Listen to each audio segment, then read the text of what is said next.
Warning, the show may contain some crude humor and mild swearing. Listener discretion is advised. This show is produced by Geek Happy Network, constantly curious about the things we love. If you enjoyed listening to Smorgasbord, remember to subscribe to the show on Spotify, YouTube, or on your favorite podcast app. Remember to leave a review. We would love to hear your thoughts. This is Smorgasbord!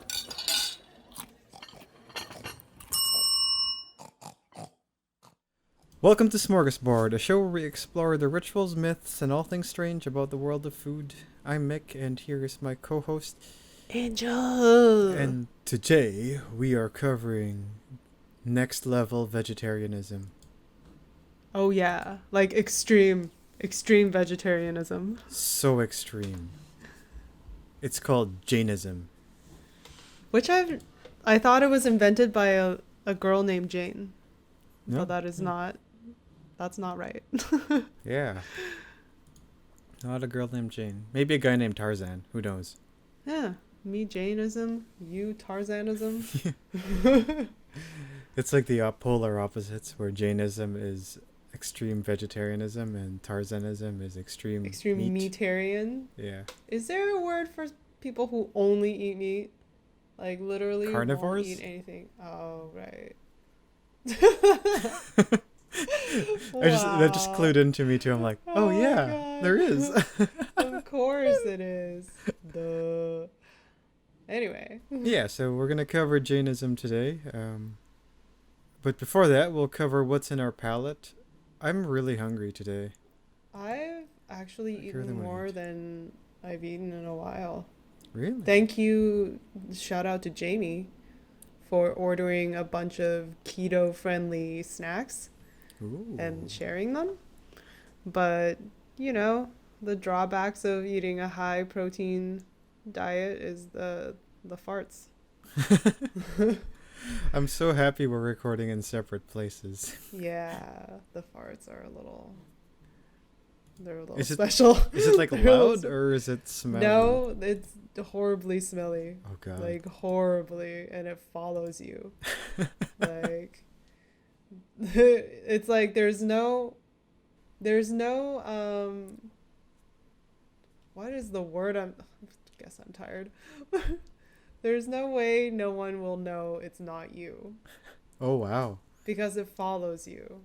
Yeah, it's horrible. They should make a horror comedy movie. Yeah. It Follows You Too. It follows you. Yeah. But it really does, and it's so bad. What would two people start a keto diet and are haunted by their farts? It follows yeah, you. I felt like, okay, I was driving today and you know, I had my windows open, so I'm like, yeah, I can just let one rip. But then when I got out of my car and I got back in because I forgot something, I was like, oh wow, okay. It never really went out the window. It's still in here. Wow. Anyway. Well, so that's from keto. I think Jainism is a little different, but today we'll cover a little bit about it. Yes. I don't know what I've been eating lately. Oh, I got this thing, Coca-Cola Tic Tacs. What? Yeah. Where do you get those? I saw it in a grocery store. Oh. Yeah. Okay. I want to try those. They're like cola candies, I guess, but in Tic Tac form. But Tic Tac form. That's delicious sounding. Nothing else to it. It's but it's good. I like it. It's really tasty. Nice. If you're a fan of those cola balls, you'll like cola Tic Tacs. I do like cola balls. Oh, there you go. Yeah. So today we're going to cover Jainism and its diet, which is the extreme level of vegetarianism. So Jainism isn't actually a diet. It's a religion first, and then the diet is just part of the religion. It's part of the, oh my God, practice. Yeah, that's what it is. The history of Jainism. This is the most struggle bus episode ever. Yeah. Just so you know. And it's funny because it's not like we tried to practice Jainism and eat a very different diet or anything. We're just brain dead. Yeah. I think I need to go get some sun. Even though just earlier I was complaining about getting too much sun. I just need to eat, I think. That's my problem. Yeah, the history of Jainism roots back over 2,000 years ago, around 7th to 5th century BC. It was founded around the Ganges Basin in East India.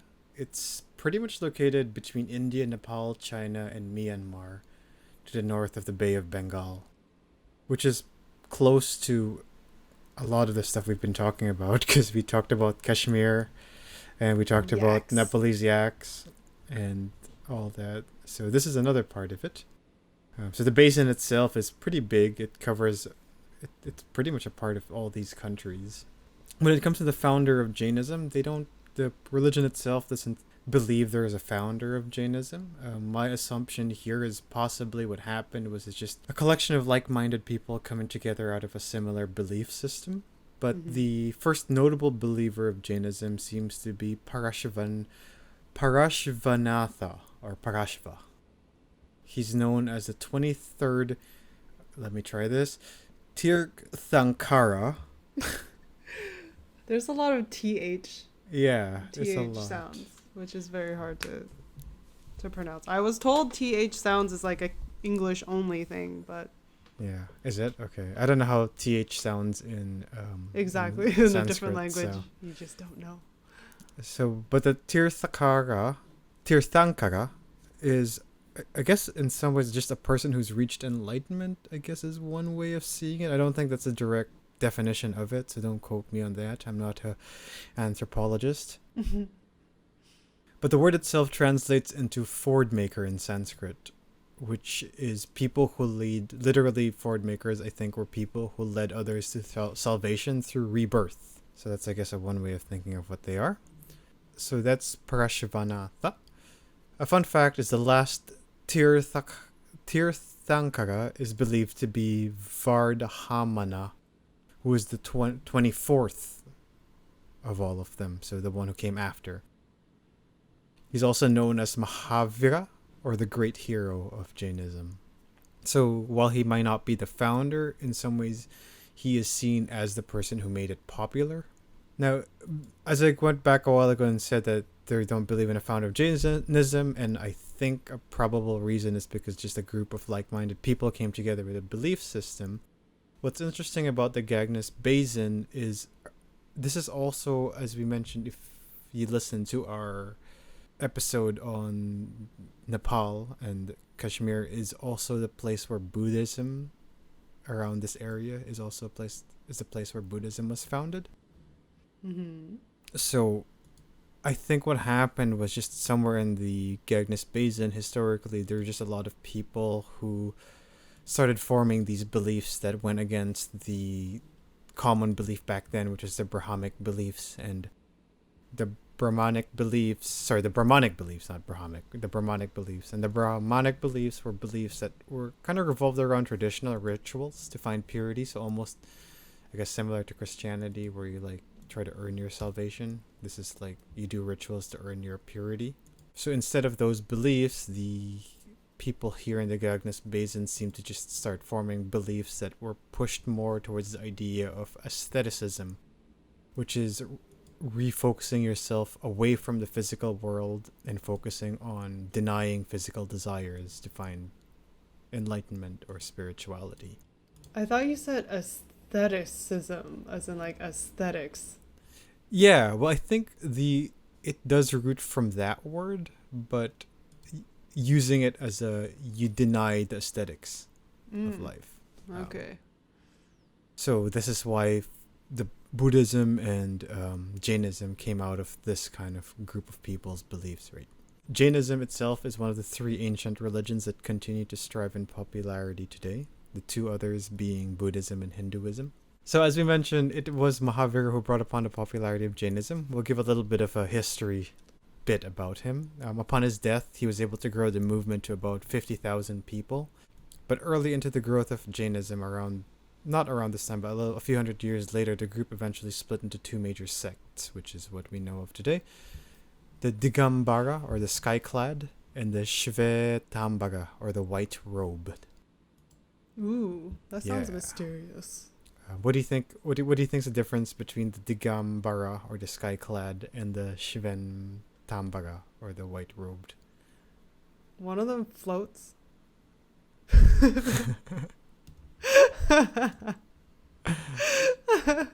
Am I right?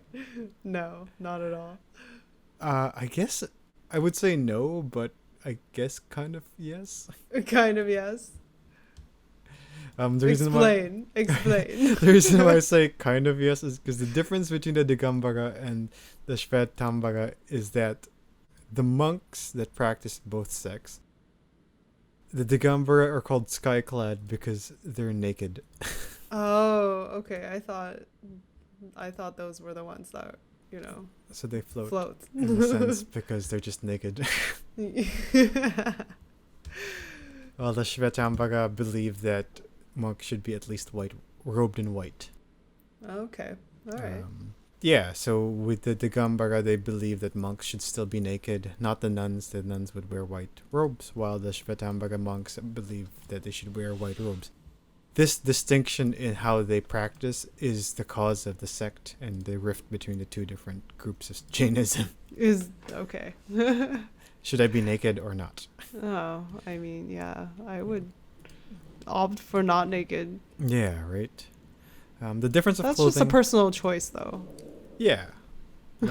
I'm sure from them too it was back then. The difference of clothing, though, also suggests a difference in their belief on whether women can gain true enlightenment, which is something that the Digambara sect doesn't seem to still believe in. As you could see, I think for them the true form of enlightenment comes being naked, and they don't allow women to be naked the same way. So, in the winter time, are you allowed to not be naked? I think they make a distinction between blankets and clothing, maybe? I don't know. Oh, okay. It's also probably really warm in that area, so might be not be an issue. What I do find interesting is today, though, women in some ways are seen as paragons of the faith for Jainism, mostly because they're usually the masters of the kitchen, and as we mentioned, and as we'll find out later on, a big part of Jainism is the diet itself. Mhm. I'm not actually sure what happens after that. There's a lot of how they resolve their differences and all that, but around 400, the year 450, there was an attempt to try to bring these two sects together, but it just didn't happen. So now we just live with the fact that there are two different sects of Jainism. I'm okay with that. Yeah. People can believe what they believe. Yes, if you believe you want to be naked. Yeah. I'm not stopping you. Yeah. Yeah, so Jainism eventually grew its influence in India over the next few thousand years. A big part of it is gaining political support, assuming through just the literary works they had and spreading of the philosophy that they had. But around 12th century, the popularity of Jainism decreased as the group became marginalized in India.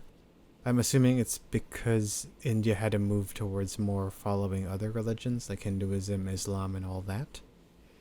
This took away a lot of the temples and the Templar life of Jainist monks, and shifted their life actually from temples to becoming merchants. They became a mercantile group of people rather than based in a temple, so they're almost like nomadic travelers in some ways. The Shiven Tambara sect also experienced their own subsect of breaking apart called the Gacha. There's not really major differences between these subsects, so for the most part you could kind of see them as the same. There's just some small, not small, but some philosophical differences, but that's about it. Today, though, the religion itself has expanded around the world, from Kenya and Uganda to even here in North America. A large part of that is because of immigration.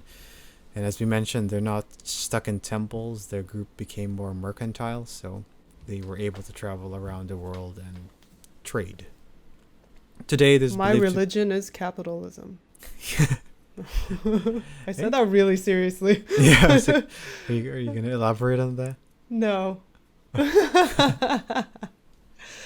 Oh, it's not my religion. I can't even say that I really like it. It's just we were born into this system. Yeah, fair enough. And we can't detach. It's very hard to detach. Yeah. I don't want to go live in the woods by myself and hunt for my own food. I like money and being able to buy stuff. Exactly. Yeah. Exactly. I've been chewing a lot of gum. Who do you think provides that gum for me? Capitalism. I was gonna. It's believed today that there are about 4 million practicing Jains today. Well, that's a lot more than I thought. Yeah. Yeah, Or actually. something that I've never heard of until recently. Fair. I mean, if you think about it, if there's 7 billion people, it's like it's 4 not even million. 1% of the It's world true, population. That's very small. Yeah. It's like a city. Yeah, pretty much. So that's a little bit of a super roughly worded history of Jainism. But when it comes to what exactly is Jainism, well, Jainism is a religion that strongly believes that the path to spirituality and enlightenment comes through not harming people or anything, really. Or animals. Or Yeah. plants. Yeah, it's called ahimsa, which translates to non-injury of all living creatures, or all things with souls, essentially. They are pretty much as pacifist as you can get from how I've seen it, and they really do believe in non-violence. So, in terms of things they consider to have souls, like this includes like grass Yes. and microbes. It includes a whole lot of things, actually. So they believe that reality has two substances. We're going to get a little philosophical here. All right, I like So it. they believe reality has two substances. The jiva, or the soul, which are animate substances, and then there's the ajiva, or the non-soul, which are inanimate substances. That's a very simplistic explanation of all of this. Right. The jiva, it's to be jiva, or to have a soul, you must have the following. You should have chetana, which is consciousness, sukha, bliss, and virya, or energy. I'm not going to go into detail about what exactly defines those three, because then this is going to be a whole podcast on philosophy. Yeah. But just know that they have these three prerequisites, more or less, to what comprises a soul. When it comes to the jiva, or souls, there are two kinds of jivas. There are the immobile and the mobile jivas. What differentiates an immobile jiva from a mobile jiva is the number of senses they have, or sense organs, that your corporeal body possesses. So for them, the soul are these like non-physical substance beings that I guess possess or live in physical beings. So every jiva will possess a certain physical being. Now what differs these two types of jiva is that the immobile jivas have only one sense organ in their physical body, while the mobile jivas have more than one sense. Does that make sense so far? Sort of. Yeah. Sort of. Now, when we talk about the immobile jivas having only one sense, that one sense is the sense of touch. And don't think about this in a scientific way, because what they mean by the sense of touch is Because just... we're not scientists. Because we're not scientists. But what they define to be immobile jivas that only have the sense of touch are earth, water, fire, air, and vegetables. Oh, vegetables is one of the So elements. they believe all of this have souls. Earth, water, fire, and air. And vegetables. And vegetables, yeah. Huh. Can you imagine being like in the universe of Avatar and you're a vegetable bender? You just hurl lettuce at people's face. Oh, the cabbages. Yep. You'd be like a grass type Pokemon, I guess. It's like, not the turnips. Yeah, so that's kind of what the mobile jivas are. Mobile jivas are just people who have forms that have more than one sense. So us humans, animals, and all of that. When it comes to how they understand the soul, there's no hierarchy of which soul is more important. But they do say that humans are the most complex of the souls. So you take what you think of what that means, but yeah. But yeah. Okay. When it comes to the ajiva, which are the non-souls, there are also two kinds, which are non-sentient material substances like your chair or computer. Now, obviously, we know that a lot of these come from the earth, but again, this is more philosophical, I guess, than it is scientific. And also, there's the non-sentient or immaterial ajivas, and these are like principles of motion or gravity, I guess, is the best examples I could think of what it could possibly be. So these ones don't have souls. Okay. So this is kind of a little bit how they understand how the world works. The word Jainism itself is not from a lady named Jane. The word itself roots from Sanskrit, from the word ji, meaning to conquer, which is a very interesting word. Oh. I would think that that's not something that they would be into. Yeah, because usually when we use the word conquer, we tend to think of it as related to violence.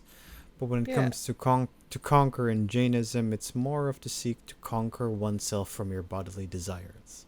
Oh, it's a philosophical, psychological conquering. Yes. Okay. The religion itself doesn't necessarily believe in God, but as we mentioned, they believe in some spiritual soul realm of sorts.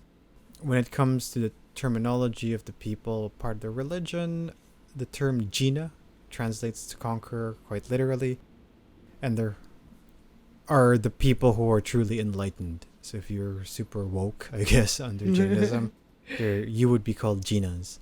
For most monastic or monks and the lay people, they're just called Jains. Jain. Which translates... not Jane. No, yeah. And this translates literally to followers of the conquerors.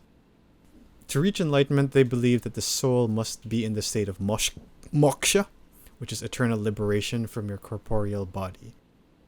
So they believe in some ways that your soul is tied into your physical body, and separating your soul from your physical body will give you true enlightenment.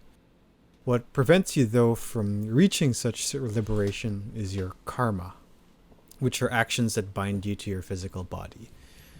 What's interesting about how they see karma here, they actually see karma as like a real thing of substance. So like in some ways, I guess it would be an ajiva of sorts, is what I would assume. And they believe that through discipline and proper practice of non-violence, you could push yourself from freeing yourself from your karma and removing your karma, slowly pulling your soul away from your body. That sounds like it hurts. Yeah, it kind of does. But I think, I don't know. The soul is very non-physical, so it's a very different pain. I think I'm picturing it in the Harry Potter kind of way. Where the Dementor's kiss will rip your soul out. Right. And it hurts. Yeah. Well, from the way they talk about this one, it seems to be more of the opposite, because it feels like you're liberated, so you're living in pain, and the state of moksha is to free yourself from all these desires and pains. They believe that the whole universe is also linked by cause and effect, so that your soul may have infinite knowledge of how this all works, but you're limited in knowledge because you exist in your physical bodies. It's like the butterfly effect with Ashton Kutcher. Yeah, I think so. Pretty much. That's if the butterflies were karma, essentially. So the relation of the cause and effects is what drives the existence of karma.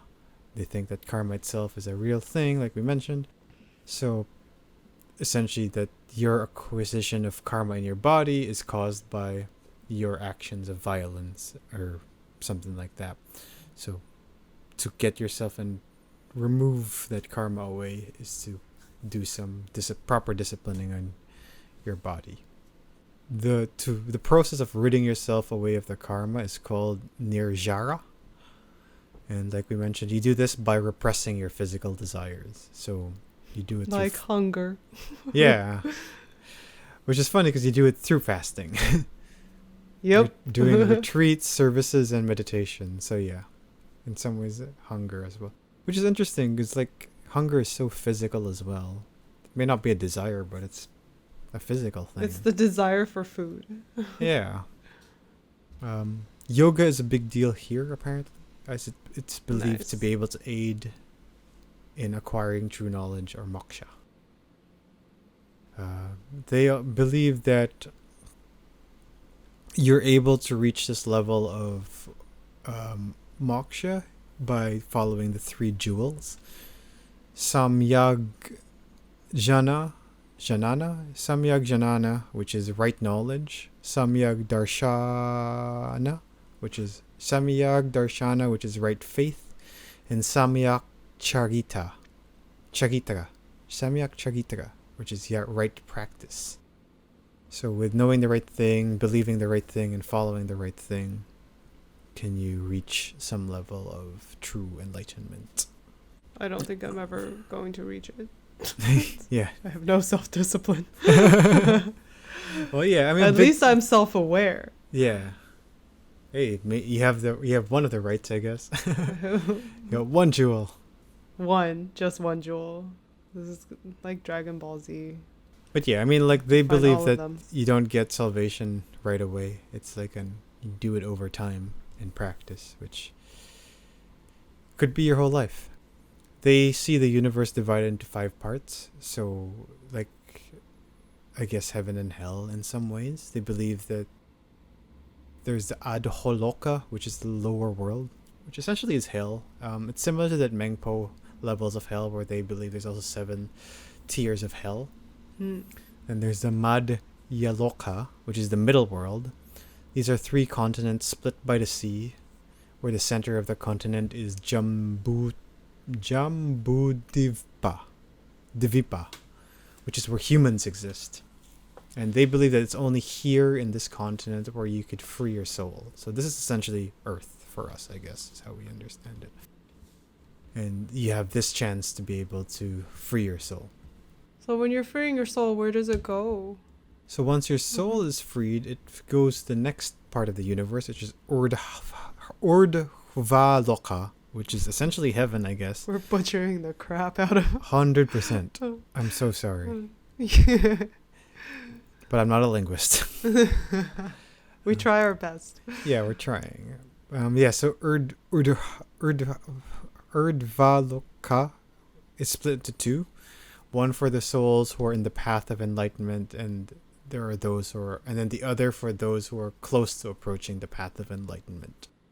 So it's, I guess, essentially heaven. So when your soul is free, then you could work your way through there. The 4th area of the universe is Siddhashliya, which is a place for the liberated souls.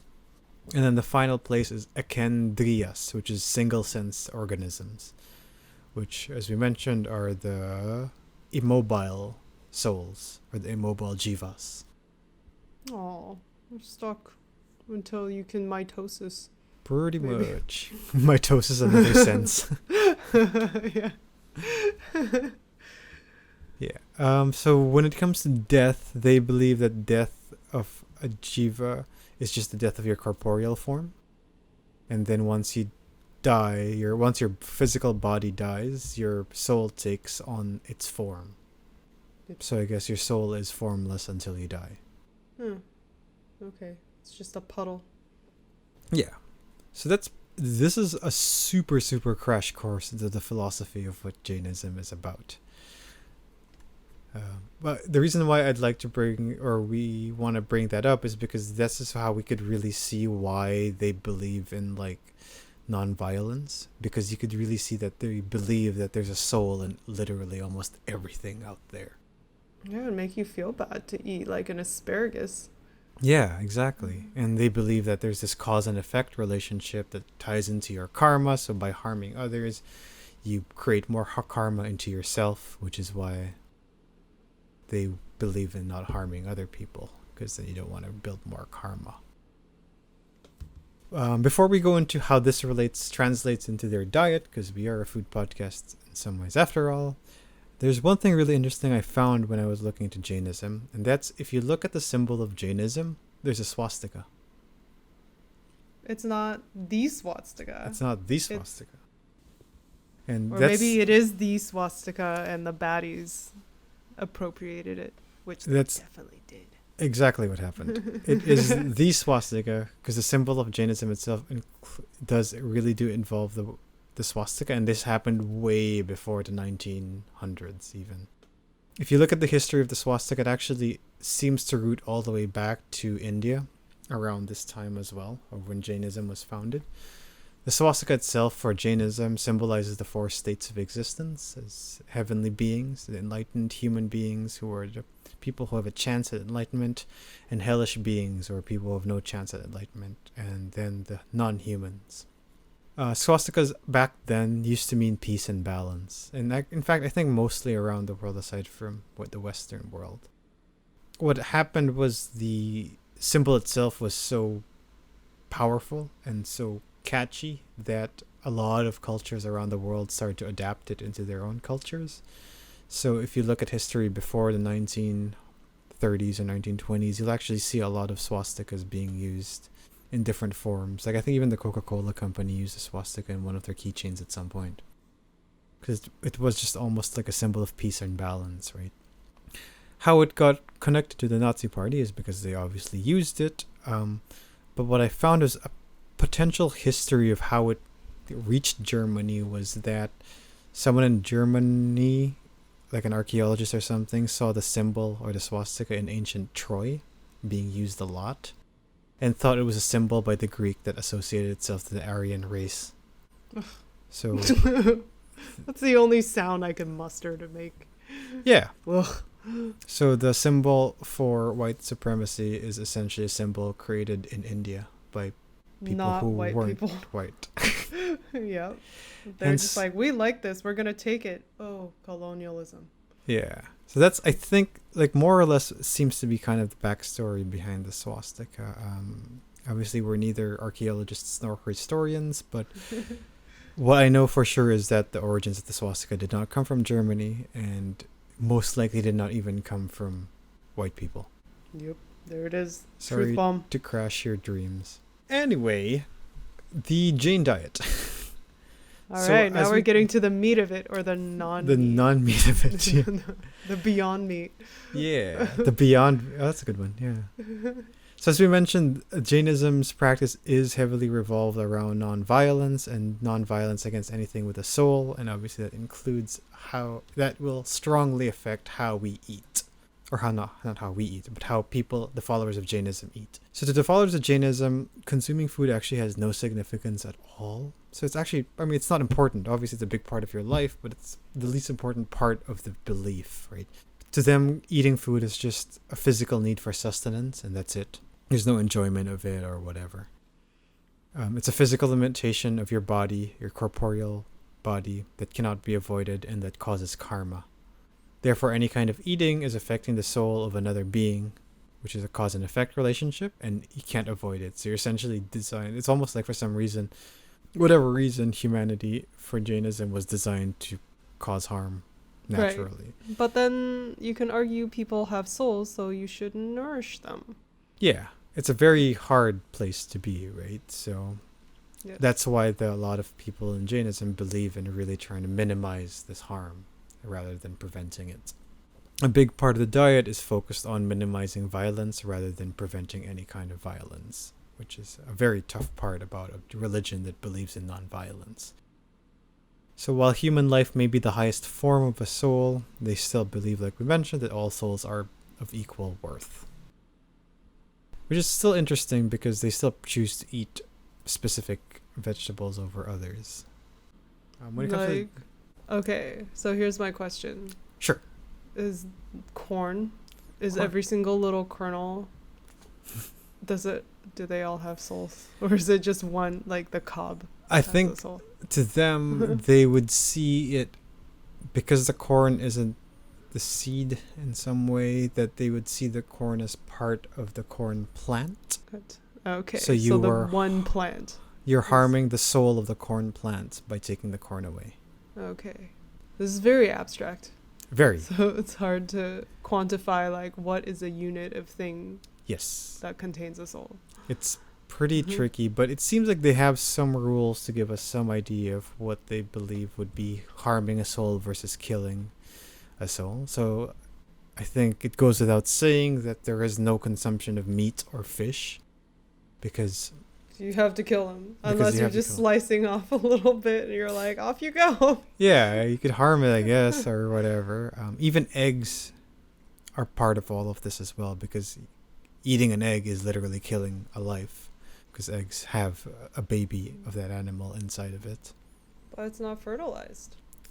I think Just this saying. is where the abstract part comes into play. Yes, But I think it's the that's potent. I think it's The also the potentiality potential of of soul. life and the potentiality of it having a soul. Because like I didn't really look into the philosophy of it. I don't know when the soul enters the physical body, but I would assume that it would come much earlier than the physical body takes form. Right. I was No. wondering if you can like shoo it away. You see a soul like getting close to entering like an egg. You're just like, Like, oh. nope, next one. Yeah, I Not don't know. this one. Yeah, I don't even know if souls are able to choose which ones they inhabit. So No, they just kind of fall into it. yeah, there's a lot of tricky abstract parts of all of this, which unfortunately I'm And not a the soul whole- master. So. Yeah, the whole idea is very, very abstract. But yeah, like we mentioned, they're not just vegetarian. They have actually a lot of rules even when it comes to vegetables, such as the corn example, right? So one vegetable that they can't eat are root vegetables, for example, like potatoes, onions, and garlic. This is because if you harvest these vegetables, you pretty much kill the whole plant, right? Because in a tomato, they're root vegetables, so to harvest a potato, you actually pull the whole potato out, which is the plant itself. Same with onions and same with garlic. So because of that reason that you're actually killing the whole plant to harvest it, you're not allowed to eat it. Because harming a plant is not as bad as killing the plant. So bean sprouts are also forbidden by similar logic because they think that when you pull the bean sprouts, you essentially just kill the plant from that. Cabbage and lettuce are also forbidden because if you harvest the whole head, it kills the whole plant. But I would assume like if you You can pick pluck leaves, leaves. yeah, if you pluck leaves from the cabbage and lettuce, it's fine. And I know a lot of people who grow their gardens tend to do this as well, since if you live alone with your own garden, you're not going to eat an entire head of lettuce, so you just pull leaves out of the lettuce. Surprisingly, only some fruits are seen as forbidden. I find it surprising because the way I understand it is fruits are the bearers of the seed of a plant. Right, they're So- the eggs. Yeah, they're the eggs of of, the plant. of the plant. So wouldn't you be forbidden to eat any fruit by that logic? I wonder if they have a rule book. They do have written, yeah, it might be in somewhere in their rules. They do have a lot of writings on Jainism. So yeah. Oh, okay. But yeah, so some fruits though are forbidden, not all. Reddish fruits apparently are forbidden. So tomatoes and watermelon are forbidden. I'm not sure why reddish. I'm assuming it has something to do with blood, but I didn't really see into that. Another one is fruits that have milky saps, like jackfruit. Apparently, is also forbidden. Oh, weird. Maybe because of semen. I don't know. I wouldn't be surprised. It's like jackfruit, but no homo. Yeah, You know. that's what I would guess. Maybe. They also don't consume honey, as it results in killing bees. Does it though? Aren't you just like? Don't they just make more? Yeah, that's what I thought so too. But I think it does, because like it's not. You definitely affect the ecosystem of a bee colony by taking Right. honey, because it is a big part of their life. It's true. It's true. But you could kind of say that for anything, really. Yeah. So it's tricky. It's tricky. It is It's where- tricky. Alright. They also, back in the day, allowed for eating dairy, since you're able to harvest milk from a cow without really harming the cow. But nowadays, it seems Jains tend to avoid it, mostly because farming practices today are not kind to animals. I would assume Jains who raise their own cows would be okay with milk. Milking them gently. Yeah, as it is just a part of the cow, and at most you might harm the cow by milking it too much or something, but I don't think they believe you're actually harming the cow at all by using the milk. The other thing I found interesting was actually water. So they're not allowed to drink unfiltered water because it may contain bacteria. Oh. So back in the day, Jains would filter out the water using a 3-layered cloth. It's a little bit harder today because you can't really avoid, or it's hard to Yeah. avoid water situation nowadays because of the piping systems and how we run water supplies. But for the most part, Jains still find a way to filter their water before drinking it. Which is a good thing, incidentally. Yeah. So even if we go back to, say, our LaCroix episode when it comes to carbonated waters and spring water and all that, if they buy bottled water, they tend to still filter that water before drinking it. Another interesting thing I found about Jainism is they're also not allowed to eat on sunset. So eating before sunset is a practice called choviyar. The reason why they're not allowed to eat after sunset is because they believe animals are attracted to fires. So if you cook, you may kill them in the fire. Mm-mm. So a lot of people will just eat before the sun sets. Leftovers also are forbidden. What? Because if you keep food overnight, microorganisms can grow into your food. Okay. Yeah, a similar thinking is also very used. hard. It's very very hard hard. Yeah. Like it's very hard to live under the Jainism diet. A similar thought process is also used for why yogurt is forbidden and anything fermented. Oh, yogurt is literally just all bacteria. Yeah. Same with cheese is mold. Cheese, yeah. Okay. Including vinegar, for example, is fermented as well, so that's not allowed. Alcohol is also forbidden, but not actually because of the microorganisms, but because it makes you sick and more susceptible to making bad decisions. Mm-hmm. You don't say. We are very well versed. Yeah. Even ground spices have their limitations. So if you harvest ground and grind spices, you can only keep them for 3 days during rainy season, 5 days during the summer, and 7 days during the winter. So you must consume it within those time periods. All right. During holidays, extreme forms of fasting might actually also be adopted. So this could include not eating green vegetables. I think it's because it's seen as a sign of life, like the color green, and also because it has the chlorophyll pigment, and it causes pain to the plants. We're not covering Jainist festivals here because we do like our food, and most of their celebrations The lack of food. holidays, let's call them holidays, are actually revolved around fasting and not eating. So there's no food to cover. This is the episode where we talk about the opposite of food. Yeah, right? Yeah, so that's pretty much a little bit about how the Jain diet works. As you can see, there are so many limitations about it, and a lot of it just revolves around how much harm you put into creating the food in their philosophical understanding of how the world works. Yeah, I thought it was an interesting take on everything that we research and talk about. Yeah. It's just the opposite of eating. Yep, pretty it's much. not eating. Yeah. But so, I mean, obviously they do eat. Yeah, just not very much. Yeah. So when it comes to how they make food, essentially they prepare food fresh every day, every meal, right? Because if they don't allow for leftovers and they don't let food rest overnight or whatever, and they find substitutes for many different things as well. So one thing I found cool was instead of using potatoes for their meals, they use plantains or fruits. Oh, smart. Yeah. That's a good thing. I love plantains, hate potatoes. Woo! Yeah, right. I'm sure you could imagine a different world where instead of French fries, we had French plantains. French plantains. I actually went to I don't good. remember what kind of restaurant it was that had plantain fries. Oh, cool. They Yeah. were super good. Oh, yeah. Oh, it was a food truck. Oh, cool. Yeah. Anyway, back to Jainism. For them, herbs are fine. How you as know that neither of us will survive Oh, being a Jain? hell no. We're Yeah. just like, oh, food. This requires a level of discipline and patience and practice that I'm don't sure it could happen, but it is Not in this universe. maybe some different lifestyle form. Herbs are fine though. So when it comes to flavor, a lot of Jains do say that it's not like they're missing out on a lot of flavor because spices and herbs are still fine to eat, right? So they're able to create tasty meals as well still. They could also still use grains, for example, to fill their stomachs with. And surprisingly, cheese and yogurt is something they could also do.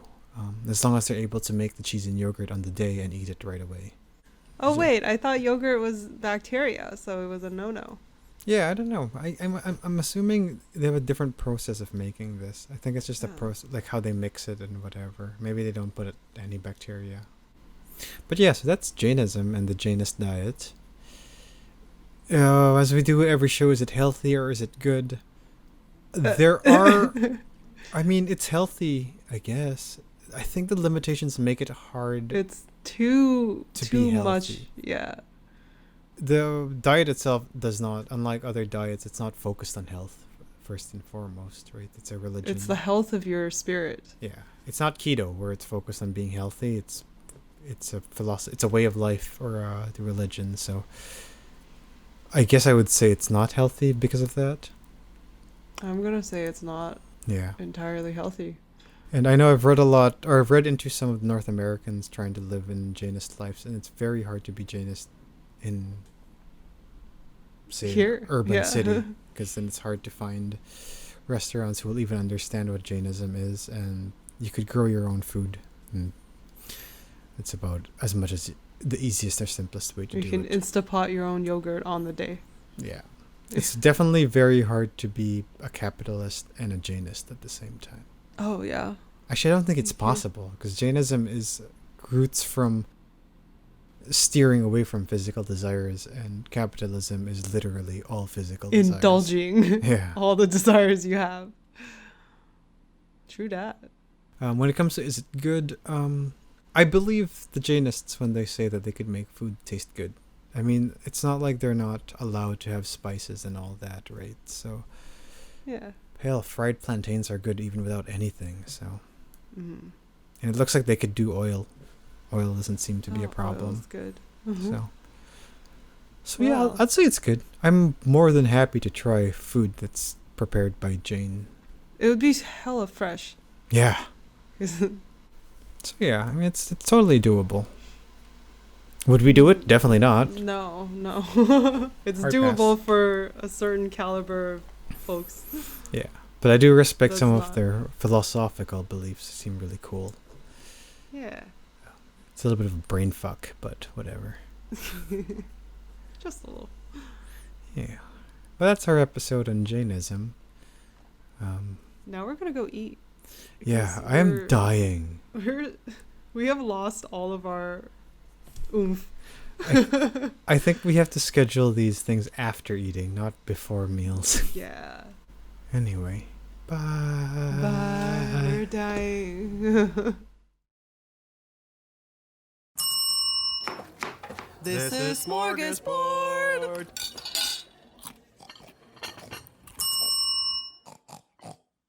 Have a ritual, myth, or something strange you want us to explore? Send us a message through Facebook at Geek Happy Network or email us at team@geekhappynetwork.com. We'd love to hear from our fellow Smorgies. This show was created by Angel Lynn and Mick Narciso, hosted by Angel Lynn and Mick Narciso, edited by Mick Narciso and Bianca Goico, logo and graphics by Angel Lynn, music by Mick Narciso, and videography by Bianca Goico.